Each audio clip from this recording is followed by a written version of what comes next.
So welcome to Greenfield's Connecting During COVID video interviews. These interviews are designed to help us to connect as a community of faith and share ideas and stories of interest and inspiration. Today I'm talking to Karen Roth and Heather Reich about the practice of family cohorts. So welcome to our video cast. Thank you. Hello. So I have a number of questions for this interview, and I guess first, I'm just curious of how are you and your families coping during this time? You know, I mean, like everybody, it's a lot of uncertainty, but so far we're doing okay. We're fortunate, or I don't know, unfortunate, depending on your perspective, that Dave is still working. So thankfully, we haven't had a disruption to our family income and that type of thing, which I know a lot of people have experienced. So we're thankful for that.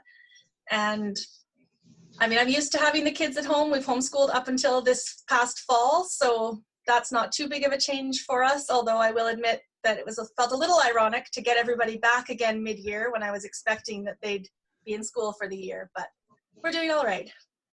And we're doing fairly well as well. I feel like we've been practicing for this for a long time. I've been homeschooling the kids for 7 years. And this year we decided to kind of cut back on activities a little bit. So being home a lot isn't unusual for us. He was able to work from home, so that is a blessing. But the kids are really missing time with friends. I'm missing time with friends. And I think that combined with just the general anxiety of what's going on, there are definitely parts of the day that are hard. So we're trying to make as many connections with friends, both in person and online, as we can, and that's definitely helping us through this right now. So now in her address on Wednesday, Dr. Hinshaw mentioned family cohorts, which sounded very much like the isolation buddies that you two have been experimenting with over the last 2 weeks. I wonder if you could tell us a little bit more, but before we do that, I think it'd be good to actually watch the clip of Dr. Hinshaw talking about this practice. I know many Albertans are now at home with kids or working from home. These are big changes for everyone, and you may start to feel closed in. Families may need to find creative ways to keep children occupied. One suggestion is to partner with a cohort family, where both families agree to isolate from everyone else and to focus on supporting each other. By doing this, the two families would only be exposed to each other, limiting close contacts. Children would have opportunities to play in a controlled environment, and parents would have opportunities to connect. I must be clear, this only works if both families are completely committed, and as long as members in both families remain healthy, don't have underlying medical conditions, aren't at high risk like seniors, have not recently traveled outside of the country, and are not showing any symptoms. So Dr. Hinshaw gives some guidelines for these family cohorts, such as making sure that if you're going to do this, that there has to be a commitment to isolating from everyone else. So I'm kind of curious, how are you two practicing this idea of family cohorts, or as you have called them, isolation buddies? Well, this started, Heather had heard about it online, and just as the COVID-19 stuff was going crazy, she asked if I wanted to be isolation buddies. And honestly, I was like, I have no idea what that is. You have to explain that to me. But essentially, we have tried to set up a closed loop between our two families and treat it as two households with one family in it. So we don't see other friends. We don't see other family. We essentially just have the 11 of us in a bubble. Heather's husband is working outside of the home right now. So those are risks that we've decided that we're willing to take and to kind of have the loop open that much. So it means cutting off from some people that we might otherwise see, but it means that our kids can interact and we can interact in person, which has been amazing. Yeah, like Karen said, when I heard about this idea, it made sense to me. Our families already spent a lot of time together, and it just works out that our kids kind of all line up age and interest-wise. I mean, obviously other than the baby, but it sort of was a nice way to still be able to follow the social distancing recommendations, but not be completely isolated. Yeah, it's a way for all of us to still meet some of those social needs, but minimize the risk of spreading the infection. So I'm curious, like, what does this look like day to day for your families? Well, that's kind of a funny question right now because one of Heather's children and one of my children both have a cold right now. So right now it looks like we are actually not seeing each other at all. On the advice of a friend who's a doctor, both families are in quarantine for 10 days separately from each other. Prior to that, though, it just meant that there was a lot of freedom. Our kids can walk back and forth between houses. And so when they needed to get out and see a friend, they had that option. We were also really enjoying Sunday gatherings together. This week, that's not going to happen. But we're hoping after this 10 days, we can go back to worshiping together and then sharing a meal together afterwards and just having time for everybody to have some face-to-face connection. Okay.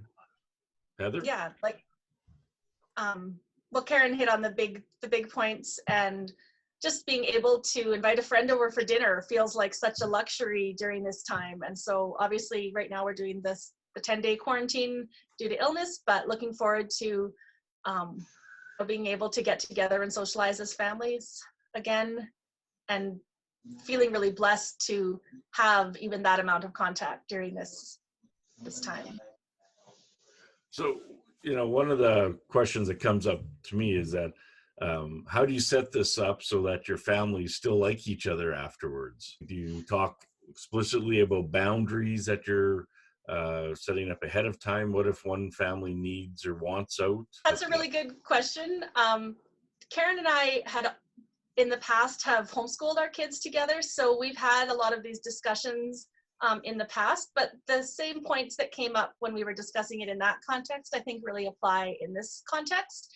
So we talked explicitly about setting boundaries around, okay, if it gets to be too much, that we both have permission to just send the other one's kids home, no hard feelings, giving each other a lot of grace, talking about things that do come up when it's still a small issue and not letting it fester and become something that could really damage the relationship.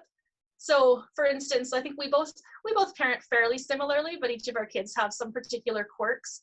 And I think we both, partly just over the years, but also through explicitly talking about it, have a sense of which issues we feel free to correct each other's children on as it arises, if necessary, and which issues we defer to the child's actual parent, not their bonus parent, as we sometimes jokingly call it. So yeah, knowing that you can send a text and it's going to be received okay, saying, hey, such and such came up between our kids today, this is how I handled it, just wanted to let you know so that you can address it on your end or you're not blindsided. I think stuff like that goes a long way to just maintaining open lines of communication and keeping the friendship as the main priority as we go through this, spending so much time together.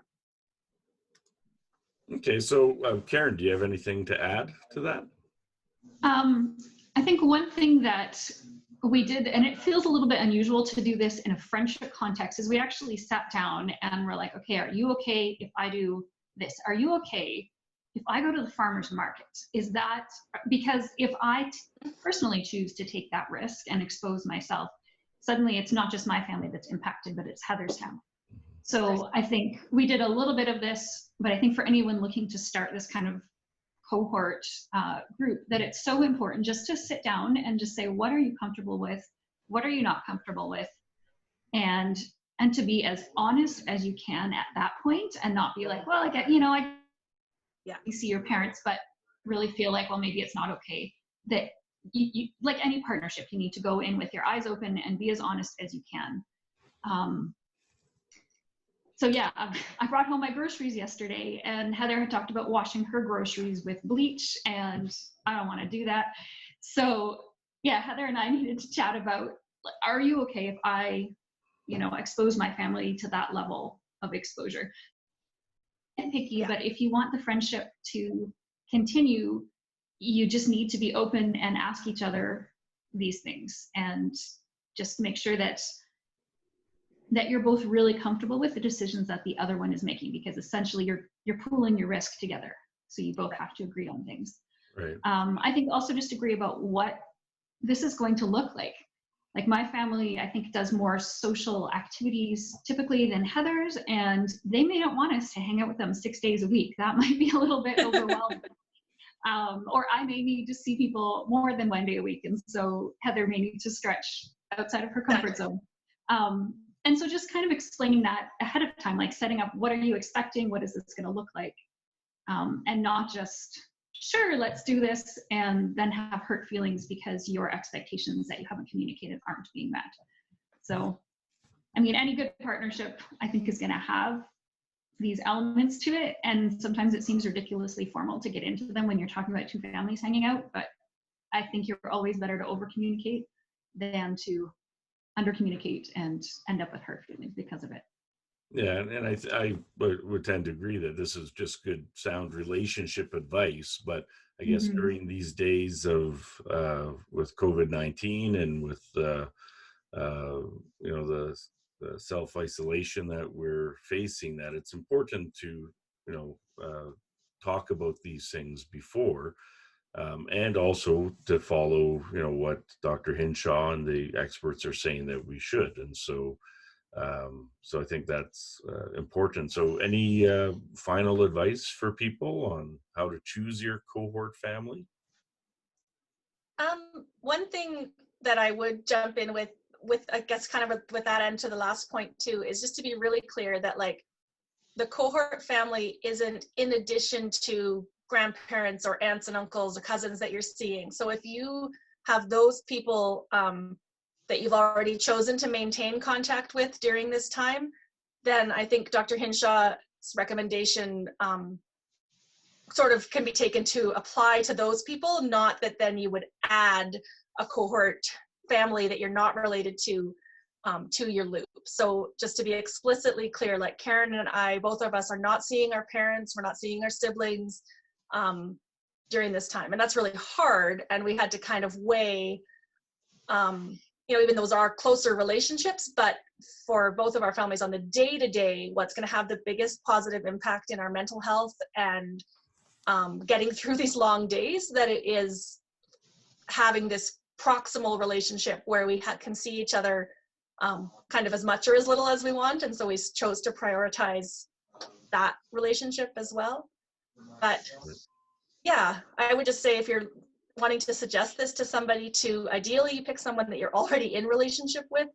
You kind of know their quirks, their the things you love about them and the things that might drive you a little crazy, and you know already what you're going into somewhat. But I also, maybe if you don't have someone with that level of relationship in your life, this might be an opportunity to create that type of community. So I guess I would also at this, you know, at the same time say, you know, stretch a little, ask of someone that maybe you don't know as well as you would like to, if they'd be interested in trying this. One thing Karen and I have joked about is that if we do get to the point where it's not working, that, well, I guess we could each self-isolate for 14 days and then pick somebody new. So don't feel like it is a lifelong commitment. If it isn't working, or if it ends up not being a good match, I think, you know, it's okay to say, hey, this isn't really working for me, and make some changes and be responsible in how you make that change. So any last words, Karen? I mean, as far as choosing a family, depending on the age of your kids, I think it often makes sense to kind of prioritize the kids. Adults are probably a little better at reaching out digitally and forming those connections, but particularly if your kids are young, that's harder for them to do. And I think just a lot of grace, that we are all anxious right now. None of us are particularly operating at our best selves. And so if you're going to enter into one of these partnerships, just do so with a lot of grace, with a decision up front that we are going to be friends after this, no matter how it goes. Yeah. And yeah. And that it's work, but it's worth it. Thank you for sharing today. I think that as we continue down this road of social isolation, practices such as choosing a family to isolate with may become even more important. And I think it is important that we connect during this time, and there's lots of, we've been using Zoom quite a bit at Greenfield, and that's a way that we can connect together as well. And so if you have any questions about how to connect, or, if you want to, I imagine that both Karen and Heather would be more than happy to talk with you about how they are doing it. And so you can give them, send them an email or send them a text. And yeah, let's continue to be the church and to be Greenfield. Thank you very much. Thank you.